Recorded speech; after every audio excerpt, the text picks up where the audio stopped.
Alléluia. Oui, Seigneur, merci. Je recommande ainsi, Père, ces moments que nous allons encore passer dans ta présence entre tes mains. Yahweh, sois au milieu de nous. Viens et glorifie-toi. Parle-nous, Seigneur. Nos cœurs sont ouverts pour recevoir encore la sémence qui va tomber en nous, Seigneur. Oui, Seigneur, nous disposons nos cœurs. Nous disposons, Seigneur Dieu Tout-Puissant, de la terre que nous sommes, afin que la sémence qui va tomber sur nous puisse pousser de racines en nous, Père, et que ça puisse croître au nom de Jésus de Nazareth. Oui, Saint-Esprit de Dieu, que ça ne soit pas moi qui parle à ton peuple, mais que ce soit toi qui se glorifie, que ce soit toi qui puisse exprimer ta pensée, que ce ne soit pas des pensées, Saint-Esprit de Dieu, mais que ce soit ta pensée. Parle à ton peuple ce soir. Ainsi, j'élimine et je brûle tous les cotons spirituels qui peuvent être, Père, dans les oreilles de tes enfants, dans le nom de Jésus. Ainsi que cette parole puisse bien, Seigneur Dieu Tout-Puissant, s'asseoir dans leur cœur pour ta gloire au Saint-Esprit de Dieu, dans le nom puissant de Jésus. Contrôle le climat spirituel, Saint-Esprit de Dieu. Contrôle le climat spirituel au Saint-Esprit. Prends possession de cet endroit. Que les paroles qui sortiront de ma bouche soient des paroles de feu. Que ça puisse brûler toutes ces monstres sataniques dans le cœur de tes enfants au nom puissant de Jésus. Et que toute personne qui entendra ces paroles au Père, que ça puisse avoir de l'effet sur lui dans le nom de Jésus de Nazareth.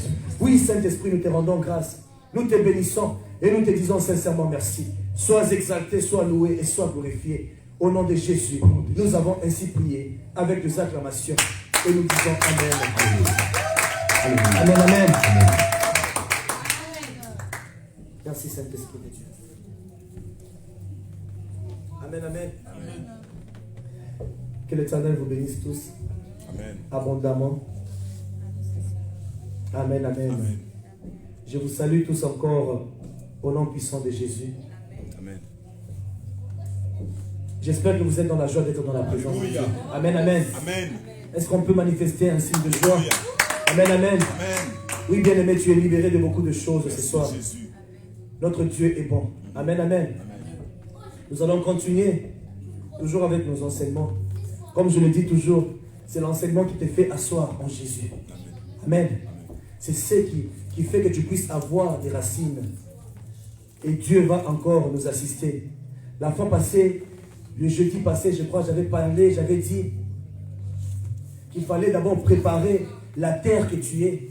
Qu'il fallait d'abord préparer le cœur que tu as, afin que la sémence, lorsqu'elle va tomber en toi, que ça puisse pousser, que ça puisse croître en toi, bien-aimé, et que tu puisses réellement t'asseoir en Jésus-Christ. Ainsi, mon thème de ce soir, c'est comment s'enraciner en Jésus-Christ. Amen, amen. Comment s'enraciner en Jésus-Christ? Parce que la racine, elle est très importante, bien-aimé. Sans la racine, tu ne peux rien faire. Sans la racine, un arbre ne peut même pas tenir. Amen. Amen. Ainsi, tu as besoin d'être enraciné en Jésus. Tout enfant de Dieu, lorsque tu donnes ta vie à Jésus-Christ, tu dois faire un effort d'ouvrir ton cœur pour que Jésus-Christ puisse maintenant faire pousser les racines de ce que lui-même il est en toi. Que tu puisses être transformé et être à son image. Amen, amen. Nous prenons nos Bibles dans le livre de Psaume, chapitre 11, au verset 2 à 3. Amen, amen. Psaume chapitre 11, au verset 2 à 3. La Bible dit: car voici les méchants bandent leur arc. Ils ajustent leurs flèches sur la corde pour tirer dans l'ombre sur ceux dont le cœur est droit. Amen. Amen. Quand les fondements sont renversés, que peut faire le juste? Amen. Donc c'est pour te dire, un homme sans fondement, il ne peut rien faire. Et c'est que la Bible nous dit dans le livre des psaumes ici, on peut voir que le diable, avec ses acolytes, la Bible dit que les méchants bandent leur arc, ils ajustent leurs flèches sur la corde pour tirer dans l'ombre. Parce que là où ils sont en train de tirer leurs flèches, personne ne peut voir cela. Amen, amen. Amen. Personne ne peut voir cela. Mais ils sont en train de tirer dans l'ombre sur ceux dont le cœur est droit. Ceux dont le cœur sont droits, ce sont les justes. Amen. Ce sont ceux qui croient en Jésus-Christ. Une fois que tu crois en Jésus, tu deviens juste aussi. Amen, amen. Tu deviens juste aussi. Ainsi, l'ennemi, il va te chercher à tout prix. Le diable te cherche à tout prix pour détruire le fondement de tout chrétien. Il ne va pas se lasser de t'attaquer. dans l'ombre pour corrompre la sémence de la parole de Dieu en toi. Au fait, l'objectif du diable, c'est de pouvoir corrompre la sémence qui tombe dans ton cœur. C'est pour ça que le diable, même pour attaquer les enfants de Dieu, il le fait toujours au travers aussi de la parole. Amen. Amen. Il utilise la parole, il utilise la ruse, parce que c'est un malin. Il est rempli de mauvaises choses. Ainsi, il utilise toujours la parole de Dieu pour te donner une mauvaise compréhension, ainsi de pouvoir détruire la sémence de Dieu qui se trouve en toi. C'est pourquoi il ne faudrait pas être un chrétien qui n'a pas de position. Il ne faudrait pas être un chrétien comme le peuple d'Israël lorsqu'ils étaient encore du temps d'Élie. La Bible dit, Élie était en train de poser la question au peuple d'Israël, mais si c'est Dieu qui est Dieu, suivez Dieu, mais si c'est Baal, suivez Baal, pourquoi êtes-vous en train de clocher ça et là? Vous n'avez pas de position. Mais le peuple d'Israël, lorsque Élie a parlé, ils se sont tus. Ils n'ont rien dit. Pour dire quoi? Ils n'ont pas de position. Donc si Baal les appelle, ils vont vers Baal. Si Jésus les appelle, ils vont vers Jésus. Et on ne peut pas être ce genre de chrétiens. Amen. On doit être des chrétiens qui sont enracinés dans la parole de Dieu. On doit faire vraiment un effort bien aimé. Car la base de tout chrétien, ou de toute chose, c'est le fondement. Et c'est l'évangile, c'est la parole de Dieu. C'est ça même notre fondement, c'est ça notre fondation, c'est ça notre racine. Bien aimé, sans cette racine, on ne peut pas avancer. La solidité d'un bâtiment est déterminée par sa fondation. Amen. Amen. Ainsi, la force d'un homme, sa solidité aussi dépend de quel genre de racine il porte aussi. Amen. Amen. Parce que pour que le diable te fasse tomber, il faut que ta racine soit pété. Que ça soit vraiment trop légère, faible. Amen. Amen. Mais si tu as une bonne racine en Christ, le diable ne peut rien faire contre toi. La Bible nous dit dans le livre de Romains, chapitre 16 et chapitre 11 au verset 16, si les prémices sont saintes, la masse l'est aussi. Amen. Et si la racine est sainte, les branches le sont aussi. En d'autres termes, si la première part du pain est présentée à Dieu, tout le reste du pain lui appartient aussi.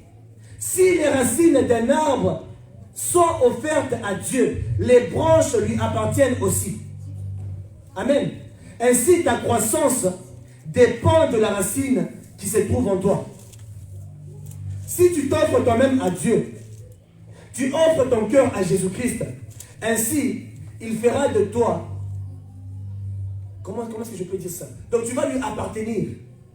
Ainsi, si tu lui appartiens, ça veut dire qu'il va te sanctifier, que tu vas devenir pur. Ainsi, ta racine sera pure et la racine sera Jésus-Christ. Amen, amen, amen. Mais comment faire, bien-aimé? La fois passée, j'ai parlé de comment faire pour être une bonne terre, afin d'être enraciné en Jésus-Christ. Puisque avant que tu ne reçoives la racine de Jésus, la racine de la parole, il faut que ta terre d'abord soit préparée. Ainsi, la fois passée, j'ai quand même parlé sur ça. Vous allez suivre la prédication qui est sur notre chaîne sur YouTube. Ça va encore plus vous instruire si vous n'avez pas encore suivi ça. Je ne veux pas trop rentrer dans ça parce que ça va encore plus me prendre le temps. Amen, amen. Mais la meilleure chose à faire d'abord, c'est de préparer la terre que tu es. Préparer ton cœur afin que lorsque la sémence de la parole de Dieu y tombe, puisse trouver le moyen de faire pousser la racine. Amen, amen. Tout chrétien a besoin de connaître la loi du sémail et de la moisson. Parce que c'est une loi qui va nous accompagner pendant toute notre vie. Et ça ne va jamais s'arrêter. Amen, amen. Et tout chrétien est censé connaître, puisque ta réussite en dépend. C'est très important. Nous venons de loin. On a commencé par les conséquences de nos actes. Et là maintenant, nous allons commencer avec le sémail et la moisson. Là, je suis en train de vous parler comment s'enraciner. Tout ça, c'est pour que vous puissiez avoir un bon résultat dans la récolte. Amen, amen. Puisque avant qu'on puisse arriver même aux finances et toutes ces choses-là, puisque c'est qu'on sème, c'est ce que nous allons mentionner. Mais avant qu'on puisse arriver là-bas, on a besoin d'abord de nous préparer nous-mêmes. Préparer d'abord la terre que nous sommes, préparer la sémence que nous sommes encore, préparer le semeur que nous sommes, afin de pouvoir récolter de bonnes choses. Amen, amen. Nous avons besoin de ça, bien-aimés. Et plusieurs chrétiens aujourd'hui, Ils n'ont pas de racines. Et c'est pour ça qu'ils sont très frustrés dans la vie quotidienne. Parce que dans la vie quotidienne, sans la racine, tu ne peux pas tenir. Ça va vraiment te compliquer. Tu ne tiendras jamais bon. Et plusieurs chrétiens, ils sont frustrés à cause de ça. Et pourquoi sont-ils frustrés? Parce qu'ils essayent de faire beaucoup de choses par eux-mêmes et ça ne marche pas. Pourquoi? Parce que la racine n'est pas bonne. Bien aimé, un arbre, les fruits que vous pouvez voir sur un arbre, les bons fruits que vous voyez, c'est à cause de la bonne racine. Ainsi, si tu n'as pas de bonne racine, tout ce que tu feras, ça ne peut rien faire. Ça ne peut pas avancer. Tu ne peux pas produire de bons fruits. Tu ne peux pas produire de bons produits pour que les gens puissent venir aussi en manger et en bénéficier. C'est pour ça que tu as besoin de la racine, bien aimé. Ainsi, même si tu prétends être un chrétien, mais aussi longtemps que Christ n'est pas ta racine, tu ne pourras jamais rien accomplir dans ta vie. Jean chapitre 15 au verset 5, la Bible dit, je suis le cep, vous êtes le sarment. C'est lui qui demeure en moi et en qui je demeure porte beaucoup de fruits. Car sans moi, vous ne pouvez rien faire. Amen. C'est la parole de Dieu. Ainsi, pour que tout puisse te réussir, tu dois être enraciné dans la parole de Dieu. Le désir de Dieu, il ne veut pas que tu puisses échouer. Parce que lui-même, il n'échoue jamais. Ainsi, comme tu es son enfant, il ne peut jamais vouloir que tu puisses aussi échouer. Il veut que tu puisses réussir. Mais pour réussir, tu dois d'abord apprendre à travailler l'homme intérieur, l'homme spirituel. Que tu sois enraciné en Jésus. Ainsi, je te garantis que tu auras la réussite dans chaque chose que tu es en train de faire. Le livre de Galates, chapitre 3, le livre de 3 Jean, chapitre 1, au verset 2, la Bible dit, bien-aimé, je souhaite que tu prospères à tous égards et sois en bonne santé, comme prospère l'état de ton âme. Donc c'est pour te dire que tout commence par l'homme intérieur. Donc si tu veux être prospère, si tu veux être bien assis en Dieu, tu as besoin de travailler d'abord l'homme intérieur. Ne fais pas trop attention à l'homme extérieur que tu es, mais fais attention plus à ton cœur. Parce que Dieu regarde au cœur. Lorsque tu sèmes pour l'esprit, tu moissonneras de l'esprit la vie éternelle. Ainsi, la réussite de toutes choses se prépare spirituellement. Si tu veux réussir l'année prochaine, commence par préparer l'année prochaine spirituellement. Parce que nos ennemis, ils nous précèdent déjà. Amen, amen. Parce qu'eux, ils font leurs choses spirituellement. Et c'est pour ça qu'eux, très souvent, ils gagnent les enfants de Dieu. Parce que les enfants de Dieu sont très distraits. Amen, amen. Ils préparent les pièges à comment te faire tomber. Ils préparent à comment te tuer. Ils préparent beaucoup de choses juste pour nuire à ta vie. Juste pour te frustrer. Et une fois que tu es frustré, je t'assure que tu vas commencer à chercher des solutions venant de gauche et de droite et tu vas te retrouver à la perdition. C'est pour ça qu'on a besoin d'être enraciné dans la parole de Dieu. Ainsi, prépare toutes choses spirituellement. Parce que la Bible dit, si tu sèmes de l'esprit, tu moissonneras de l'esprit la vie éternelle. Amen. Et la manifestation de la vie éternelle, ça commence ici sur la terre. Car ce que tu sèmes aujourd'hui, tu le moissonneras dans ce monde et dans le monde à venir aussi. Le salut dont nous parlons, ça commence sur la terre. Puisque une fois que tu reçois Jésus, le salut commence en toi. Tu as reçu Dieu. Amen. Ainsi ça commence, la vie éternelle pour toi, ça commence ici. Maintenant, c'est à toi de faire un effort pour être qualifié. C'est à toi de faire un effort pour que tu puisses un jour être à la droite du Père. Que tu sois là où Jésus-Christ est. C'est là où est notre place. Pas ici sur la terre et pas en enfer. Amen, amen. Ainsi tout commence ici. Mais ce qu'on remarque aujourd'hui, on peut voir que plusieurs chrétiens, ils ne veulent pas la chose qui est plantée en eux puisse être manifeste aux yeux de tout le monde. Amen. Je vais me faire comprendre. Il y a plusieurs chrétiens aujourd'hui, on peut voir. Ils ont reçu Jésus, mais ils ont honte de Jésus-Christ. Ils ont reçu Jésus-Christ, mais ils ne veulent pas parler de Dieu. Ils ne veulent pas eux-mêmes s'enraciner en Jésus-Christ. Donc accepter Christ, c'est le premier pas. Et c'est là que ça commence. Amen. Quand tu l'acceptes, c'est là où que ça commence. Maintenant, tu dois faire un effort pour t'enraciner. Aujourd'hui, comme je l'avais dit la fois passée, plusieurs ne peuvent même pas se promener avec la Bible. Pourquoi? Parce qu'ils ont honte qu'on va les voir. On va dire qu'il est un chrétien. Plusieurs ne veulent même pas prêcher la parole de Dieu. Ils ne veulent pas évangéliser. Pourquoi? Parce qu'ils se disent que non, ils vont se moquer de moi. Et surtout, il y a des chrétiens qui se retrouvent devant les païens. Ils ne veulent même pas parler de Jésus. Pourquoi non? Ils vont se moquer de moi. Parce que je me rappelle, quand on grandissait, C'était difficile de parler de Jésus à n'importe qui. Pourquoi? Parce que tu avais honte. Ah, ils vont dire que je suis un bleu. Amen. Je suis un bleu. Naza Yuma. En Swahili, comme on dit, je suis ou Kimbumbu. C'est ce que les gens pensaient en fait. Si tu parles de Dieu, on dirait que non. En tout cas, celui-ci, il parle de Jésus. Et il perd son temps dans ces histoires-là. Amen. Amen. Mais une fois que tu réalises que ce sont ceux qui ne parlent pas de Jésus, qui sont eux des Yuma, ce n'est pas toi. Parce que toi, tu as la vie. Amen.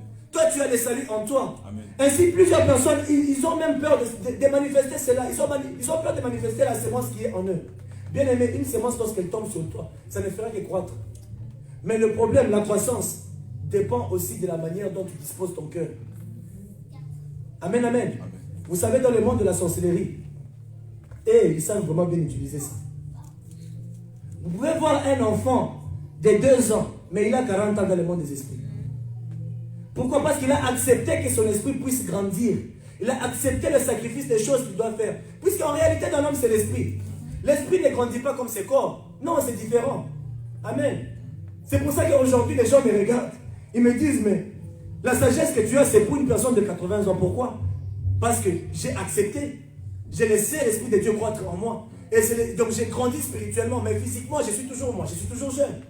Mais en esprit, Nazar Koko. Pourquoi? Parce que j'ai déjà grandi, j'ai déjà la sagesse. Je vous assure. En esprit, je suis déjà parti. Ainsi aussi dans le monde des ténèbres, ils sont comme ça. Un enfant de 8 ans qui te dit que non, j'ai déjà 6 enfants. Vous vous imaginez? En esprit, les choses se passent, ce n'est pas comme sur la terre. Ainsi, c'est pour ça que je vous ai dit que toutes choses se préparent spirituellement d'abord. N'ayez pas honte de parler de Jésus, puisque en parlant de Jésus, l'homme intérieur, il est aussi en train de croître en toi. Il ne faut pas avoir honte de parler de Jésus à tes amis. Vas-y, parle. Le pasteur ne peut pas faire le travail lui-même. Il ne peut pas lui-même aller évangéliser. Il ne peut pas lui-même faire toutes choses. Non. On doit se partager les tâches. Il faut toujours aller évangéliser et parler à tout le monde de la part du Seigneur. On doit le faire parce que si tu acceptes, tu deviens un enfant de Dieu. Sache que Dieu a mis une marque sur toi pour que tu puisses aller parler de sa part. Amen. Amen. Ne soyez pas de ces chrétiens-là, bien-aimés, qui cachent la manifestation de cette vie éternelle en eux. On reconnaît un arbre, c'est par les fruits qu'il porte. Ainsi, les fruits sont manifestés devant tout le monde, même si tu les caches. On ne peut pas cacher ce que Dieu sème en nous. Parce que si tu le caches et tu le rénies, c'est très dangereux pour toi. Jésus-Christ nous dit dans le livre de Matthieu, chapitre 10, au verset 33, « Mais quiconque me réunira devant les hommes, je le réunirai aussi devant mon Père qui est dans les cieux. » Et bien aimé, tu ne voudrais pas que Christ puisse te réunir ces jours-là. Parce que si Jésus te réunit, tu iras où? C'est l'enfer qui t'attend. Ainsi, ne réunis jamais Dieu. C'est la pire des choses que je te déconseille de faire dans ta vie. En Afrique du Sud, j'ai rencontré des gens qui ont régné Jésus-Christ juste pour avoir un travail. Ils acceptent d'être d'une autre religion. Ils disent non, ici on engage seulement les musulmans. Ils acceptent d'être musulmans juste parce qu'il y a un boulot qu'on lui offre. J'ai vu ce genre de personnes. Bien aimé, si tu régnes Jésus, il te régnera aussi. La vie, elle semble être très longue sur la terre, mais je vous assure qu'elle n'est pas si longue que ça. Car moi, je dis toujours qu'une personne même de 70 ans, de 80 ans, de 150 ans, si aujourd'hui la mort vient la chercher, elle va paniquer. Tu ne voudras pas partir. De un, parce que d'abord, tu n'as pas d'assurance, tu ne sais même pas où tu vas. Mais celui qui est enraciné en Jésus, il n'a pas peur. Il sait où il va. Mais si toi tu ne sais rien, c'est pour ça qu'on se bat. Mais si tu es enraciné en Christ, qui va te faire peur, bien-aimé? Personne ne le peut. La semence de Dieu déposée en toi, bien-aimé, elle ne peut être cachée. Tu dois faire tout pour travailler avec ce que Dieu dépose dans ton cœur. Parce que si tu ne le fais pas, ta récompense en dépend. Amen. Prenons nos Bibles dans le livre de Matthieu, chapitre 25, à partir du verset 24 jusqu'au verset 30. Écoutez ce que la Bible dit. C'est lui qui n'avait reçu d'un sac d'argent s'approcha ensuite et dit, Seigneur, je savais que tu es un homme dur.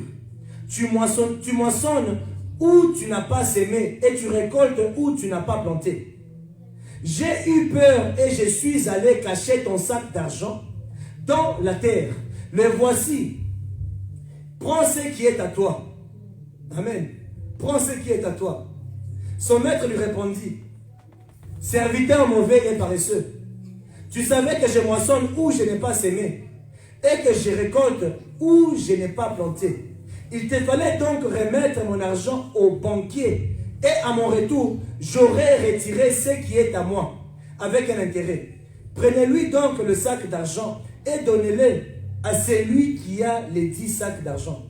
En effet, on donnera à celui qui a et il sera dans l'abondance. Mais à celui qui n'a pas, on enlèvera même ce qu'il a. Quant au serviteur inutile, jetez-le dans les ténèbres extérieures. C'est là qu'il y aura des pleurs et des grincements de dents. Amen, amen. Ce qui m'étonne dans ce texte, c'est que le serviteur qui était paresseux, il dit quoi? J'ai eu peur que je suis allé cacher ton sac d'argent dans la terre.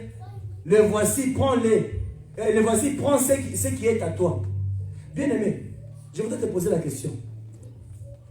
Qu'est-ce qui est à toi? As-tu quelque chose qui t'appartient? Maintenant, si cet homme dit à Dieu, prends ce qui est à toi, mais toi tu n'as rien qui t'appartient, tu resteras avec quoi? Donc c'est pour ça que la Bible dit, donc à celui qui a, on va prendre à celui qui n'a rien fait avec, pour lui ajouter. Mais à celui qui n'a pas, on lui arrachera même ce qu'il n'a pas. Amen, amen. Amen. Ainsi c'est quoi? Mais c'est ta vie qu'on va prendre. Puisque la vie que tu as ne t'appartient pas. Mais toi tu es en train de dire à Dieu, prends ce qui t'appartient. Mais tout ce que tu as appartient à Dieu. Amen. Il n'y a rien qui t'appartient. Mais tu dis à Dieu, ah, j'avais peur de travailler avec le don spirituel que tu m'as donné. J'avais peur de travailler avec la sémence de Jésus que j'ai acceptée dans mon cœur. À la fin, Dieu dit, ne t'en fais pas. Il y aura ta récompense. La décision que tu prends aujourd'hui, que ce soit dans le bon ou dans le mauvais, tu vas récolter autant convenable. C'est pour ça qu'on doit faire attention. Nous avons accepté Jésus-Christ, c'est pour notre bien. Mais si on ne veut pas utiliser la chose que Dieu a déjà placée en nous, Dieu va nous arracher cela. Mais celui qui travaille avec la chose que Dieu lui a donnée, il y a la récompense qui l'attend. Amen. Amen. C'est pour ça que je voudrais t'encourager à exploiter la chose que Dieu a placée en toi. C'est pour ta propre bénédiction. La Bible dit, c'est l'œuvre de l'Éternel, ton Dieu, qui te bénira. Ainsi, cette chose-là est en toi. Qu'est-ce que tu attends pour mettre ça, pour s'aimer ça? Tu dois s'aimer. Pas celui qui ne s'aime pas, il n'aura rien. Amen. Amen. Celui qui ne s'aime pas, il n'aura rien, bien aimé. Ainsi, ce n'est que les gens qui n'ont pas de racines encore, ils ne sont pas encore bien positionnés en Jésus-Christ. C'est pour ça que, même quand on leur donne les dons, ils ne savent pas comment utiliser ça, mais ils ont peur maintenant. Ils n'ont pas de racines, pourquoi? Parce qu'ils n'ont pas de position en Jésus-Christ. Ils ne sont pas debout dans la parole de Dieu. Amen, amen. Ils n'ont pas de position dans la parole, ils n'ont pas de position en Jésus. Ainsi, tu dois avoir une bonne position en Christ. Et ces gens de chrétiens, ce sont des arbres qui sont remplis de feuilles, mais qui ne portent pas de fruits. Amen, amen. Qui ne portent pas de fruits. Avez-vous déjà vu un arbre, un manguier, mais qui ne porte pas de mangue? Vous avez déjà vu ça? Moi, j'ai vu ça. Au Congo, à Lubumbashi, dans mon quartier. J'ai vu un manguier, papa, un grand manguier, mais il n'y avait pas de mangue. Rien que des feuilles. Pardon. Lorsque tu passes en cours de route, tu penses même qu'il y a des mangues. Mais quand tu t'approches de cet arbre-là, il n'y a que des feuilles. Je me demandais, mais qu'est-ce qui se passe avec cet arbre? J'avais compris que la racine de cet arbre-là était mauvaise. C'est pour ça que ça ne pouvait pas produire. Ainsi, si ta racine est mauvaise, ça ne peut pas produire. Amen. Moi, j'ai vu ça. Si c'était que quelqu'un m'avait parlé, il me dit, non, non, moi j'ai vu un arbre, peut-être que je n'allais pas accepter, mais moi, de moi-même, j'ai vu ça. Un manguier, mais qui n'a pas de fruits. Ainsi, il y a de ces chrétiens qui ont déjà accepté Jésus, mais comme ils ne sont pas encore enracinés, ils sont seulement remplis de feuilles. Amen. Remplis de feuilles. Et je vais vous dire la conséquence d'avoir seulement des feuilles. On va te brûler un jour. Tu ne sers à rien parce qu'il n'y a pas de fruits. Amen, amen. Il n'y a pas de fruits, bien aimés. Puisque la racine, elle est mauvaise. Ainsi, plusieurs questions, bien aimés. Ce sont des arbres seulement remplis de feuilles. Il n'y a rien à cueillir sur eux. On va seulement commencer à enlever les feuilles tous les jours. Il va rester quoi sur toi? Et un jour, on va même couper l'arbre. Et c'est fini pour toi. Amen. Amen. C'est parce que leur terre ou leur cœur n'était pas bien préparé pour que la sémence puisse pousser une bonne racine en eux. Tu reçois Jésus. C'est pour ça que je fais ce travail avec toi. On fait la cure d'âme. Tu te confesses, tu te répands, tu enlèves toutes ces choses-là, tu abandonnes la vie de péché. Et c'est le travail qui s'est fait. Pourquoi? Tu es en train de préparer le bon cœur. Tu es en train de préparer cette bonne terre-là, afin que lorsque la sémence tombe, les racines commencent à pousser. Puisque la première terre, là où les gens marchent, la sémence, on peut y mettre, ça ne va pas pousser. Pourquoi? Parce que la terre, elle est mauvaise. Amen. La deuxième et la troisième, ce sont des mauvaises terres. Mais la quatrième, et il y a de très grands enseignements sur la première, la deuxième et la troisième. Mais je voulais plus me concentrer sur la quatrième terre, parce que c'est ce que tu dois être. Amen, amen. C'est ce que tu dois être. Marc, chapitre 11, au verset 12. Écoutez ce que la Bible dit. Le lendemain, comme il quittait Béthanie, Jésus eut faim. Il aperçut de loin un figuier qui avait des feuilles et alla voir s'il y trouverait quelque chose. Mais quand il se fut approché, il ne trouva que des feuilles, car ce n'était pas la saison des figues. Alors Jésus prit la parole et lui dit que plus jamais personne ne mange de ton fruit. Amen. Que plus jamais que personne ne mange de ton fruit. Et ses disciples l'entendirent. Amen. Et ses disciples vont faire quoi? L'entendirent. C'est que nous entendons. Amen. Donc on peut voir, tu peux même te demander, pose-toi la question. Jésus-Christ a maudit cet arbre. Il a maudit ces figuiers. Plus jamais que tu ne puisses porter des fruits. Mais pourquoi il l'a fait? Pourquoi a-t-il maudit ces figuiers? Parce que la Bible dit ici que donc il aperçut de loin un figuier qui avait des feuilles et alla voir s'il y trouverait quelque chose. Mais quand il fut approché, il ne trouva que des feuilles, car ce n'était pas la saison. Tu peux te dire peut-être que ce n'était pas la saison, c'est pour ça que les figuiers n'avaient pas de fruits. Mais Christ a maudit cet arbre-là. Pourquoi Christ a maudit cet arbre-là? C'est parce que Jésus-Christ, il a remarqué que de loin, il pouvait voir que ces figuiers portaient beaucoup de feuilles. Ce n'était pas la sécheresse. Ça portait beaucoup de feuilles, mais lorsqu'il s'est approché, il n'y avait pas de fruits à manger. Donc cet arbre-là a attiré l'attention des gens que je porte de fruits, mais alors que cet arbre n'avait que de feuilles. Ainsi, plusieurs chrétiens sont comme ça. Et Jésus a regardé et dit non, cet arbre est inutile. À partir d'aujourd'hui, on ne va plus jamais manger de quoi que ce soit. Maintenant, toujours le même Marc 11, 20. Maintenant, Marc 20, 21. Non, 11, 20, 21. Écoutez ce que la Bible dit. Le lendemain matin, en passant, les disciples virent le figuier. Il était desséché jusqu'aux racines. Se rappelant ce qui s'était passé, Pierre dit à Jésus, Maître, regarde le figuier que tu as maudit est desséché. Mais pourquoi Jésus a maudit cet arbre?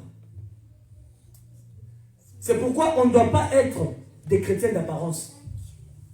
On ne doit pas être des chrétiens. Donc on est là, on montre juste qu'on est chrétien, mais en réalité on ne l'est pas. Amen, amen. En réalité on ne l'est pas. Parce qu'il y a plusieurs chrétiens qui montrent qu'ils sont chrétiens, mais en réalité quand on les approche, on trouve qu'ils n'ont pas de fruits. Ils n'ont pas de fruits du Saint-Esprit, ils n'ont pas de fruits que les autres peuvent aussi venir manger. Ils peuvent aussi venir en bénéficier. Parce que si Jésus dépose la sémence en toi, c'est pour que les autres aussi viennent aussi manger de ce qu'il a déposé en toi. Pour qu'eux aussi puissent avoir la vie. Amen. On doit nous contaminer entre nous-mêmes. On a besoin de faire ça. Maintenant, plusieurs chrétiens, ils sont seulement remplis de feuilles. Amen. Amen. Et ce que Dieu recherche, ce n'est pas le feuille. Ce que Dieu recherche, que tu sois un bel arbre rempli de bons fruits, rempli de choses que les autres peuvent venir aussi manger. Ne sois pas juste un arbre rempli de feuilles. Ce n'est pas ce que Dieu veut. Les autres ne mangeront pas. Qui peut manger les feuilles du figuier ou des manguiers? Personne ne peut pas manger. Personne ne peut manger. On ne peut pas avaler ça. Amen, amen. Ainsi, ce que Dieu recherche, c'est le fruit que tu portes. Le livre de Jean, chapitre 15, au verset 8, la Bible dit, c'est qui manifeste la gloire de mon Père, c'est que vous portiez beaucoup de fruits. Amen. C'est que vous portiez beaucoup de fruits. Vous serez alors vraiment mes disciples. Donc, la gloire du Père, c'est lorsque nous portons le fruit. Pas lorsque nous sommes juste embellis extérieurement. Ce n'est pas ce que Dieu recherche. Mais aujourd'hui, plusieurs chrétiens investissent leur temps dans l'apparence. Plusieurs églises aussi investissent leur temps en construisant des beaux bâtiments pour que les gens puissent voir que non, tel pasteur a construit une très grande église et tout ça, juste pour attirer l'attention de plusieurs personnes qui viennent à l'église. Mais lorsqu'on approche cette église-là, c'est juste un arbre avec des feuilles. Il n'y a pas de fruit du Saint-Esprit. Et plusieurs églises sont comme ça. Et les églises du diable sont comme ça. Les églises des hommes qui se sont appelés eux-mêmes pasteurs sont comme ça aussi. Vous allez dans une église, il n'y a pas moyen de grandir dans cette église. Pourquoi? Parce que c'est juste une église qui représente un arbre avec des feuilles. Il n'y a pas de fruits. Ils veulent juste montrer l'apparence d'une église, mais en réalité, ils ne le sont pas. Et plusieurs chrétiens aussi sont comme ça. Et comme les humains, ils aiment bien les choses qui les attirent. C'est pour ça que plusieurs vont toujours dans les grandes églises. Ils regardent. Comme les satanistes aujourd'hui, ils ont beaucoup d'argent aussi. Ils bâtissent une église. Une très belle église. Et donc tout ça pour attirer les gens. Et les gens viennent, ils commencent à les perdre. C'est pour ça qu'on vous enseigne des fois dans des églises, on vous enseigne des choses qui ne tiennent pas debout.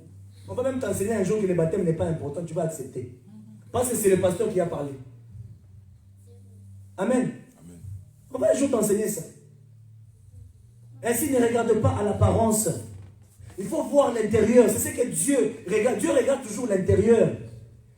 Quelle église dois-tu fréquenter? Tu ne peux pas juste aller dans n'importe quelle église. Tu vas dans une église, mais tu n'arrives pas à croître, tu n'arrives pas à grandir. Tu es toujours un bébé spirituel, ça fait... Donc tu as cru, par exemple, tu avais 20 ans. Tu as 50 ans. Même niveau, bébé spirituel. Tu n'arrives même pas à marcher à quatre pattes. C'est un problème. Mais grandis, tiens-toi debout et marche. Dieu n'a pas besoin de bébé. Dieu a besoin des fils dans sa maison. Parce que c'est un fils qui peut porter les responsabilités. Un enfant ne peut pas. Puisque si tu donnes, prends seulement 100 €, donne à un enfant. Maman Pauline, prends 100 €, donne à Kézia. Il peut même déchirer ça. Il ne connaît pas la valeur de cet argent. Ainsi, Dieu n'a pas besoin de bébés ou des enfants. Il a besoin des fils, des gens qui ont déjà grandi. Et Dieu regarde au cœur. La Bible dit dans le livre de 1 Samuel, chapitre 16, au verset 6 à 7, lorsqu'ils entrèrent, il s'est dit en voyant Eliab, certainement c'est lui que l'Éternel désigne par onction, est ici devant lui. Mais l'Éternel dit à Samuel, ne prête pas attention à son apparence et à sa grande taille, car je l'ai rejeté. En effet, l'Éternel n'a pas le même regard que l'homme. L'homme regarde à ceux qui frappent les yeux, mais l'Éternel regarde au cœur. Amen. L'Éternel regarde au cœur. Même si tu dois choisir une église, quel est le cœur de cette église? C'est ce que Dieu regarde. Il ne faut pas juste te dire, non, pas c'est une église et tu y vas. Non, tu vas perdre ton âme pour rien. Demande à Dieu de te donner l'intelligence. L'homme regarde tout ce qui frappe les yeux, mais Dieu regarde le cœur, qui est la source de toutes choses. C'est pourquoi plusieurs qui marchent sans discernement, ils tombent toujours dans les pièges. Ils regardent l'apparence des églises qui peuvent commencer à fréquenter, mais ils tombent toujours dans les pièges, bien-aimés. Et Dieu ne regarde pas à tout cela. Ce n'est pas mauvais de construire un bâtiment pour Dieu. C'est très bien. On peut bien construire. Mais le problème, c'est quoi la source? Qu'est-ce qui est dans le cœur de cette église? C'est ce qui est plus important. Faisons attention à ce qui est à l'intérieur. Amen, amen. Hein? Dieu veut qu'on puisse être une église qui est sans tache, ni ride, ni rien de semblable, mais sainte et irrépréhensible. Éphésiens chapitre 5 au verset 27. Vous allez lire ça à la maison. Et c'est ce que Dieu veut. C'est ce que Dieu recherche. Ce n'est pas mauvais, bien-aimé, de bâtir quelque chose de bien pour Dieu. Ce n'est pas mauvais de bien se présenter devant Dieu. Comme vous êtes tout beau là. Regardez-vous. Magnifique. Ce n'est pas mauvais de mettre les toupentas. Hein? Ce n'est pas mauvais de mettre le maquillage. Tu peux mettre comme tu veux. Mais quand tu as encore la peinture, il y a des femmes que tu regardes comme c'est comme un mur. Des dessins partout. mais au visage. Il faut faire attention. Il y a de ces femmes qui se maquillent comme des sirènes. Vous ne savez pas qu'est-ce que vous êtes en train d'attirer derrière vous. Amen, amen. Il y a de ces femmes m'abellées dans ma belle. Donc, vous regardez le visage, la poudre, c'est comme la poussière. Donc, cette femme-là, si elle met, comme papa David a déjà mis un costume blanc là, il met seulement son visage sur toi, papa. C'est fini. Le visage reste sur toi. Et comme il cachait, Amen. Amen, amen. Ce n'est pas ce que Dieu recherche. Oui, tu peux t'embellir. Tu peux aller faire de la gym pour garder ton corps. C'est bien beau.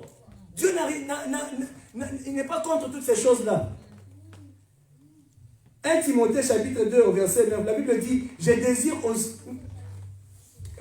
aussi que les femmes s'habillent d'une façon décente avec modestie et simplicité. Amen, amen. Qu'elles ne sortent ni des coiffures compliquées, ni des bijoux d'or, ni des perles, ni des vêtements luxueux, mais d'actions bonnes, comme il convient à des femmes qui déclarent respecter Dieu. Amen. Respecter Dieu, ce n'est pas seulement quand tu t'habilles, je ne sais pas comment, des bijoux et tout ça. Ce n'est pas mauvais de mettre toutes ces choses-là. Mais ce que Paul dit, je désire aussi que les femmes s'habillent d'une façon décente. C'est ce que Dieu recherche. Amen. La simplicité. Dieu recherche que tu sois bien présentable devant lui. Il veut ça. Ce n'est pas un problème. Mais la grande chose au-dessus de tout ça, c'est ton cœur. Que tu te pares de bonnes œuvres. C'est ce que l'Éternel veut de toi. Comme il convient à des femmes qui déclarent respecter Dieu. Donc respecter Dieu, c'est par les actions que tu poses. Ce n'est pas en t'habillant bien quand tu vas à l'église. Non, ce n'est pas ça. Respecter Dieu, c'est la manière dont tu t'es conduit. On ne doit pas trop porter toute notre attention seulement sur l'apparence extérieure, mais plutôt l'intérieur. Amen, amen. Le livre de 1 Timothée chapitre 4 verset 8, la Bible dit, en effet, l'exercice physique est utile à peu de choses, tandis que la piété est utile à tout, car elle a la promesse de la vie présente et de la vie à venir. Amen, amen. C'est quoi la piété? La piété signifie honorer Dieu de tout cœur, de toute ton âme, de toute ta pensée. La piété se manifeste par les actions que tu poses, par l'amour fervent pour Dieu. C'est là où que nous voyons que cette personne-là est pieuse. Amen, amen. Dieu veut que tu sois propre, bien habillé, c'est bien beau. Mais l'intérieur, ça doit refléter. Dieu, il prête attention au cœur que tu as, pas seulement à l'apparence que tu présentes. Tu peux être beau, tu peux être belle de figure, tu peux bien t'habiller, mais Dieu ne fait pas attention à ça. Comme plusieurs aujourd'hui le disent, ah, ne t'en fais pas, Dieu ne regarde pas comment on s'habille, regarde l'intérieur. Tu vas même, nous on voit ça. Tu vas même venir à l'église sans habit. Parce que Dieu ne prête pas attention à ce qui est extérieur. Non. Dieu regarde les deux. Mais il prête plus attention à l'intérieur que l'extérieur. Amen, amen. Parce que toute chose commence de l'intérieur. Quand tu reçois Jésus-Christ, c'est de l'intérieur que tu le reçois. Ainsi, tu dois laisser ce Jésus-Christ-là s'enraciner en toi pour qu'il puisse ressentir de toi. Amen. Et les comportements que tu afficheras, ça montrera que Jésus-Christ s'est déjà enraciné en toi. Parce que si Christ est la racine, qui va te détruire? La Bible dit, si Dieu est pour vous, qui sera contre vous? Personne ne le sera. Si Christ est ta racine, qui peut te tuer? Il est la résurrection. Amen, amen. Qui peut te tuer? Il est la résurrection. Il est la vie. Il est la vérité. Il est le chemin. Il est tout ça. Ainsi, c'est pour ça qu'il doit s'enraciner en nous, bien-aimés. Faisons attention à notre cœur, à ce que nous portons. Nous avons besoin de ça, bien-aimés. Ne soyons pas les chrétiens d'apparence. Ne soyons pas les chrétiens comme des arbres qui portent juste des feuilles. Mais soyons des arbres qui portent aussi des fruits. Les gens peuvent voir de loin, ils voient les feuilles. Et quand ils s'approchent, ils voient aussi des membres. Puisque de loin, des fois, tu ne peux pas voir les fruits. Mais quand tu t'approches, tu commences à voir les fruits sur l'arbre. Amen, amen.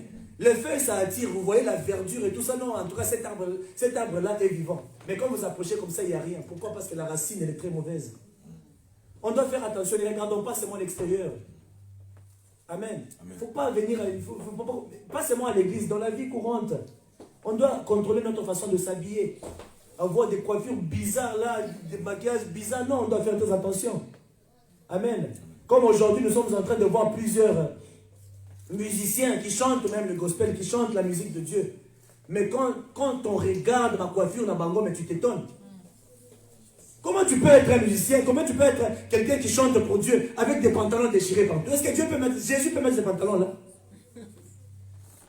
Non mais c'est grave ça. Hein? Tu es là, Holy Spirit. Tu l'as même, donc ton habit là, c'est un singlet au-dessus. Tous les bras à l'extérieur, franchement, on voit même ton soutien. Non mais franchement ça ne va pas. Vous mettez des décolletés pour venir chanter? Est-ce que Jésus peut mettre ta robe là? Non. Non, il faut se couvrir. C'est une fierté. Tu es le temple du Saint-Esprit. Tu exposes ton temple comme ça. Qu'on ne sépare pas des bijoux. Un jour, je suis allé dans une église à Djobourg. J'étais même choqué. Cette femme-là que j'avais vue devant moi. Non. J'avais manqué les mots. Tala Mini. Papa, Mini Moko. Awa. Maintenant, cette jupe-là est ici. Maintenant, quand tu vas t'asseoir, ça sera où? Et puis, elle vient son dos. Il n'y a rien. Donc, son habit là, ça couvrait seulement les devants. Elle dit, ma soeur, tu es sûr que tu es venue à l'église? Tu t'es trompé d'endroit? Tu t'es trompé d'endroit? Maintenant, elle était là tout le temps, en train de s'étirer. En train de s'étirer. Pourquoi tu t'étires? Tu savais ce que tu avais déjà mis. Pourquoi tu... Maintenant, tu voudrais... jupe, comme on l'a eu. Comme on l'a été. Ça va toujours s'arrêter là. Même si tu tires comme ça, tu vas même déchirer aux amatophones pour rien. Mais il faut se contrôler. Dieu n'a pas besoin de l'apparence. Il a besoin de ton cœur. Amen. Et l'apparence aussi, tu dois bien te présenter devant lui. Puisque tout commence de l'intérieur. Quand tu marches, ce que tu dois mettre en tête, tu portes Jésus. Est-ce que je reflète la gloire de Jésus? Est-ce que je reflète Jésus-Christ? Que Dieu nous aide à pouvoir nous enraciner en Christ. Amen, amen. Amen. Je vais continuer avec le message, puisque je vais maintenant parler du cœur d'un semeur. Puisque là, on a pris la racine. Nous savons que la racine, c'est Christ. Ainsi, si Jésus est la racine de ta famille, si Jésus est la racine de ta vie, tout ce que tu feras, ça te réussira toujours. Pourquoi? Parce que Christ est ta racine. Amen, amen. Amen. Si ton couple est assis sur Christ, si ton foyer est assis sur ta famille, sur Jésus-Christ, vous n'aurez jamais d'échec. Parce que Jésus n'échoue jamais. Alléluia. Est-ce qu'on peut acclamer pour la parole de Dieu? Nous sommes à la fin du moment. On va juste se tenir debout. Et je vais juste prier et nous allons clôturer. Amen, amen. Amen. Excusez-moi, j'ai un peu débordé. Il fallait que je finisse avec ça pour que je puisse passer au niveau supérieur. Amen, amen. Amen. Oui, bien aimé, je voudrais que là où tu es, que tu puisses maintenant déclarer. Tu vas dire, Seigneur, Seigneur Jésus, tu m'as appris à devenir enraciné dans ta parole. Je voudrais être enraciné dans ta parole. Sois la racine de ma vie. Sois la racine de mon ministère. Sois la racine de notre église. Sois la racine de notre famille. Sois la racine de nos enfants. Sois la racine en toutes choses. Commence à le déclarer par toi-même au nom de Jésus. Prie bien. Oh Saint-Esprit de Dieu, je voudrais que tu sois la fondation. Je voudrais que tu sois la racine de ma vie.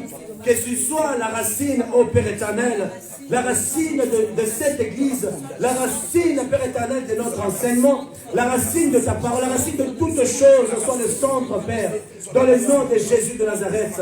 Yes, que tu te manifestes dans le nom puissant de Jésus. Sois la racine, ô Père, au nom de Jésus de Nazareth. Oui, Père éternel, merci.